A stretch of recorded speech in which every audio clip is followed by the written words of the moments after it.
guys, Karen Elliott from Miles and Green here. This is a shed talk, although I'm not out in the shed. It is way too hot, so I've come in the house today. And what I want to talk about is what is a knot and why do we get them?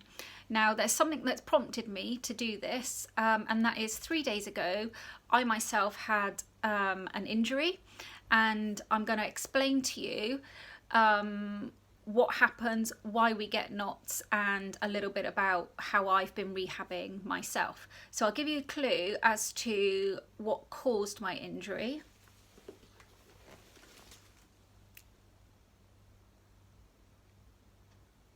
Roller skates. So I used to do quite a bit when I was younger and thought, well, this will be fun. I can whip around the park, I can do whatever. So I'm not going to go into details. But I left my house, I've got a park at the end of the road, left my house, started to skate out, and I don't know why, don't ask me why I tried and did it, but I tried to jump the curb. Anyway, my daughter who was with me said it was probably the fastest and widest split she's ever seen, and on record. So basically what I've done is I've torn my hamstring. It was not pretty. I felt sick straight away, and yeah, so had to take the boots off, and she had to help me back home. So anyway, so I've been rehabbing the injury myself, and I'm more fed up that I can't do my running. But anyway, that's besides the point. So injury. So a little bit about that, and what is a knot and why do we get them? So muscle strain. So what I've done, I've strained a muscle in my hamstring, or potentially more than one. Actually, there's 3 muscles in the hamstring. So they're graded into 3. So you've got grade 1, grade 2, grade 3 for a muscle strain. Grade 1 is mild damage to the individual fibres, less than 5% really of the fibres, cause minimal loss of strength and motion. So you're probably aware of it, but it's not affecting your day-to-day activities. Grade 2, more extensive damage to the muscle fibres. However, the muscle is not completely ruptured, so it is still attached muscle to bone. It's still attached to those areas, but it can cause significant loss of strength and range of motion, and these injuries can require 2 to 3 months for a complete return to active sport. I did mine on Thursday. I could not straighten my leg. It ached all the way down. I think I had I'm pretty sure I've got a grade 2. I have iced from when I got home from the injury. I am icing probably 5-6 times a day. I find, for me, I know there's controversy over whether ice is good or whether it's been proven to not do much, but for me it really helps. So I've elevated the leg. I haven't put any compression around it, but I've elevated, and I've been icing it, and I've been resting it. So I am taking my own advice. So I've been resting it as well. Grade 3. Now, if this happens, you will know about it. So this is a complete rupture of the muscle or the tendon. It has come away from the bone. So you will definitely know about this. You can actually, once the swelling's eased slightly, you can actually feel that there's a dent in the muscle, and so you can see where the fibers have torn away. I've had a couple of these in the clinic, and they're actually quite impressive to see. I'm actually, both people that had it, one was a cyclist, one was a rugby player, they both returned to sport, so it can be done.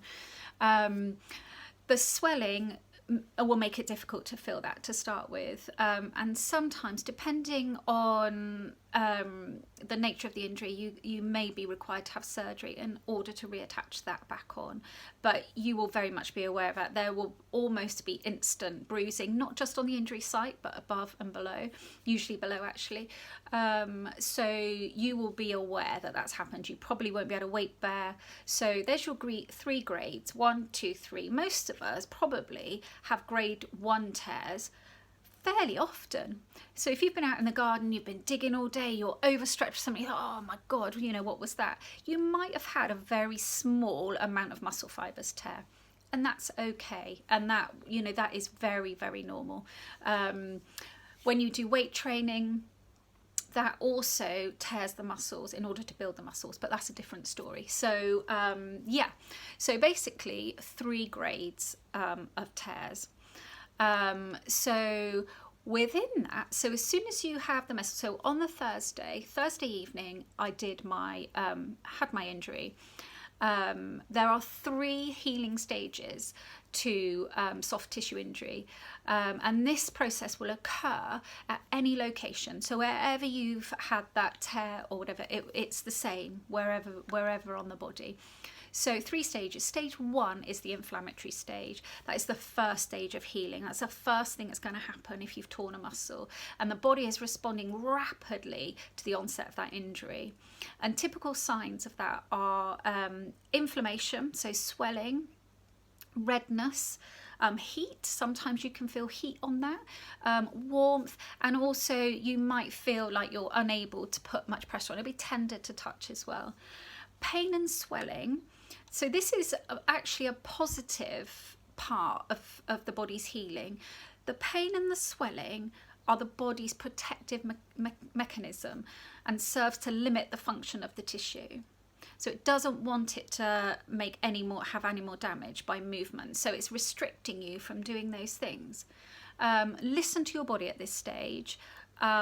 Rest, ice, elevation are key. So that is stage 1 of your injury, the inflammation stage. It's just happened. It's swelling, it's warm, it's painful. You might not be able to move it very well. It's doing that for a purpose, for you to stop.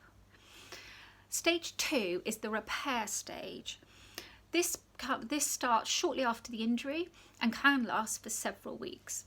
The purpose of the repair stage is to remove the dead tissue and the debris that's collected around that site and replace with new tissue. But, and this is where the knot information comes in, when the new tissue is formed, it's much less organised. It's being laid out at random sections, so it's really, really haphazard. It's not neat at all. Like muscle fibers would be nice and neat. It's all crisscross. It's not effective at that point. It's doing a job, but it's not effective at laying down nice and neatly, resulting in a less functional tissue. And this is called scar tissue, what everybody calls knots. So on any of our notes, it will be a scar tissue, it would be adhesion.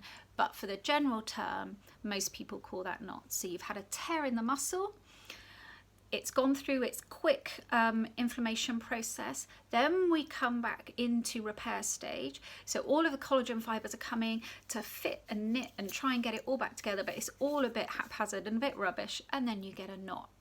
Okay, so that's important, and that can happen over a long time, that can happen after an acute injury, but that is what a knot, a bundle of fibers that hasn't laid down properly. Okay, so you've got 3 stages of injury. So the next one, stage 3, the remodeling phase. It's the final stage of healing, and they will always go through these 3 stages, 1, 2, 3. Every injury will do this, 1, 2, 3. And this is the final stage, so it is quite important to understand those stages that has to go through. This is when the healing process really begins.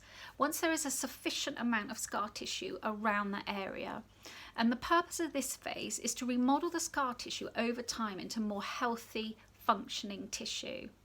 The stage starts a few weeks post-injury and can last anywhere from a month to 18 months, depending on the severity of the injury, the intervention of bodywork professionals, and the individual's own motivation. So it does have to be, you have to put your own input in as well on it. So knowing when to stop, knowing when then to start with some active recovery.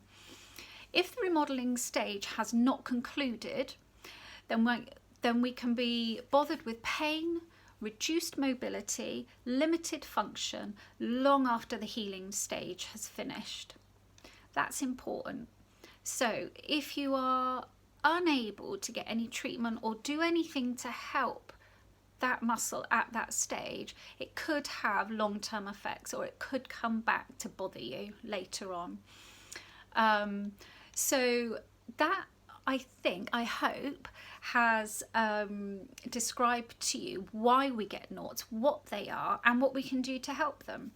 So our bodies are absolutely fantastic at laying down the functions for all types of healing in the body. It's a miracle what happens. It fascinates me all the time. It just needs a helping hand every now and again, and particularly with injury stage. And it's a prevention. So if we can make that muscle, those tissues, if we can realign them as much as we can, strengthen and stretch that muscle back to its capacity, then there's no reason why you shouldn't be able to go back to your sport, back to your hobby. You know, there's no reason why you shouldn't. So thank you for listening, and if you'd like any advice on anything that I've talked about today, then please get in touch. Just go to our website, milesandgreen.co.uk, and give us a message, or, you know, ask us anything, and we're happy to help, and certainly help with the injuries. So I'm day 3 now of injury phase. So today's my last day of icing, 72 hours usually we say as a rough guide. And I'm going to start some very gentle self-massage from tomorrow forward, and then I will hopefully get some stretching going on. Some strengthening will have to start happening so that I